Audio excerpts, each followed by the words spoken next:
Good afternoon, everybody. Just talking to you via video at an undisclosed location in the Bronx, somewhat reminiscent of all of the video casts I did during the novel coronavirus era.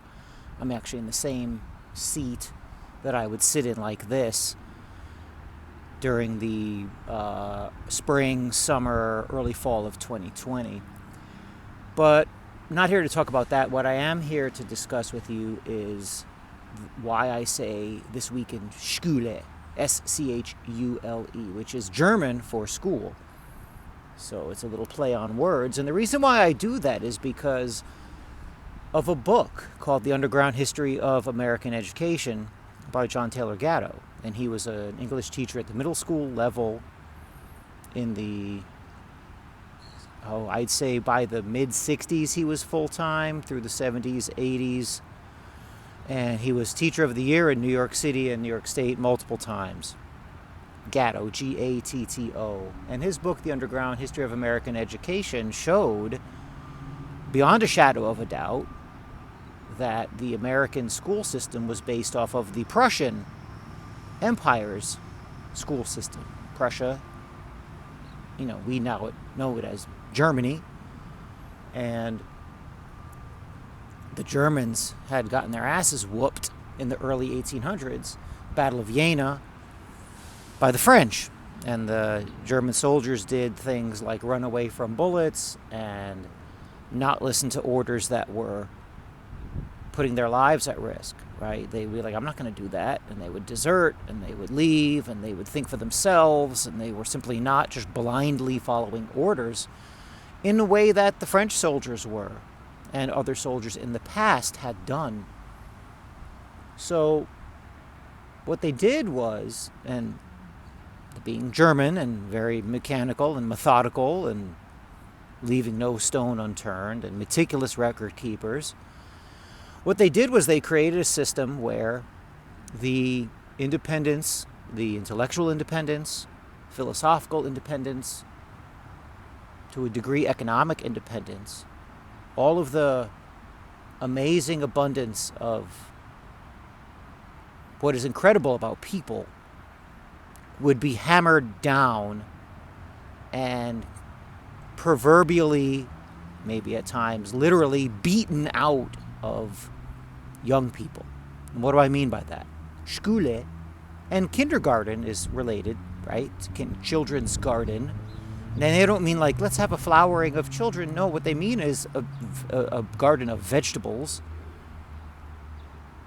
And so these are all German words. And so what you had was a system that needs 12 years to flatten down any high points in what we are as people. The good, the beautiful, the true things that are within us, the incredible abilities that harbor within us. You need a system. Well, let me rephrase. They needed a system to make sure that the next battle created by our overlords, who always take us to war when it suits their needs, that the people, the regular folk, Volk, V-O-L-K, Volkswagen, People's Wagon, will do as they're told.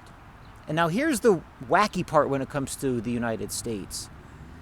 Horace Mann, the so-called godfather of American education, of the school system, he went to Prussia to see what was going on. Now, he went during the summer when no one was in school. They were all harvesting crops. This is the mid-1800s. And he's like, this is great. Now, he was a charlatan and a liar, like many of the people who rule over us. And he's like, this system is amazing. This will educate the youth. It will create a better country for us.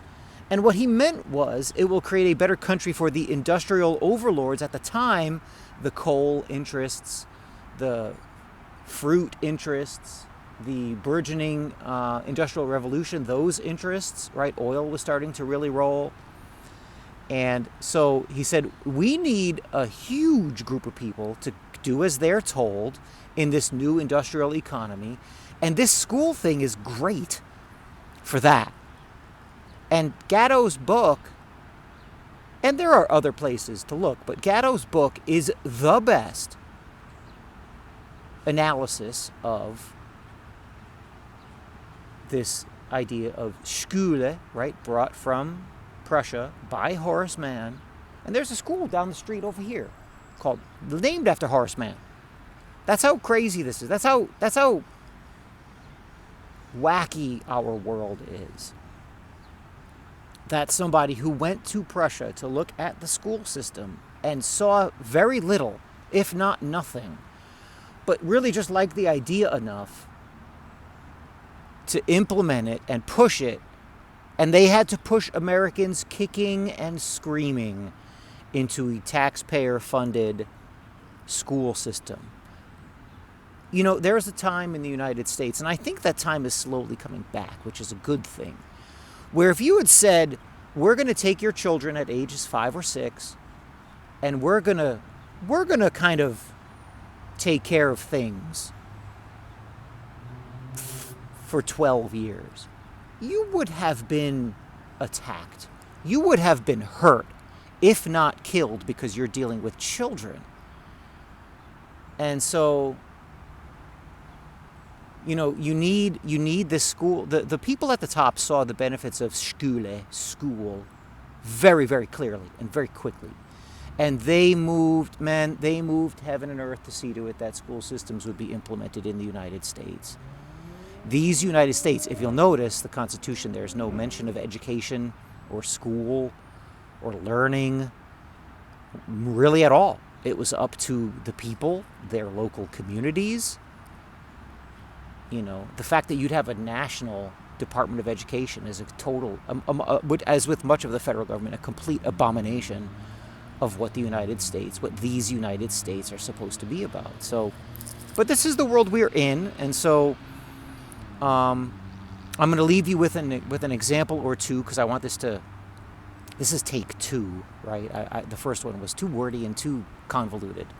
So I'm going to leave you with at least one example, 2 if I can fit it in. But the first example is, and it might rub people the wrong way, but this is, you know, I'm going to talk here the way I speak in room 108, and before that room 227, and before that room 246, and 251.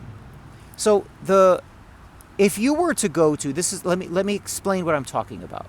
If you were to have said in any time before February 2020, and before, any time, you pick the month and the year in human history, and you had said a cloth mask, yeah, I'm going there, a cloth mask can stop the spread of a virus, you would have been laughed at mercilessly. You have a better chance of stopping stopping a mosquito with a chain link fence, better than stopping a virus with a cloth mask over your face. Now, I'll shut up. Use the comments, email me directly. Some of you have my phone number. You call me and show me proof of any kind, a study, an anecdote, whatever, where a cloth mask stopped a virus or even severely lessened your chances. You would have been, it just doesn't exist.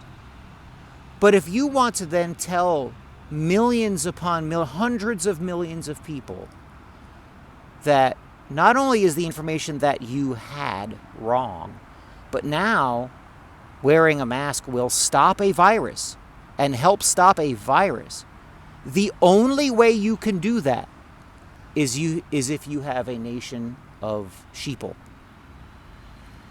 That's it. That's how you do it.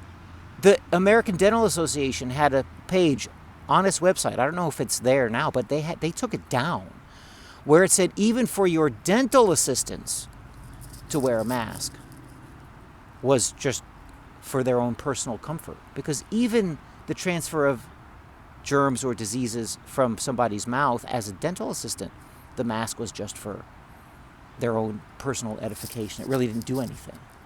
And those are dental assistants. So this is the thing where you can't do that without Schule. And so because I am in the system very, very deeply and have been for 25 years, and I'm in room 108 now, I'm just reporting to you as best as I can what I'm seeing, how things are going, what's happening, what's been happening, what I think will happen later.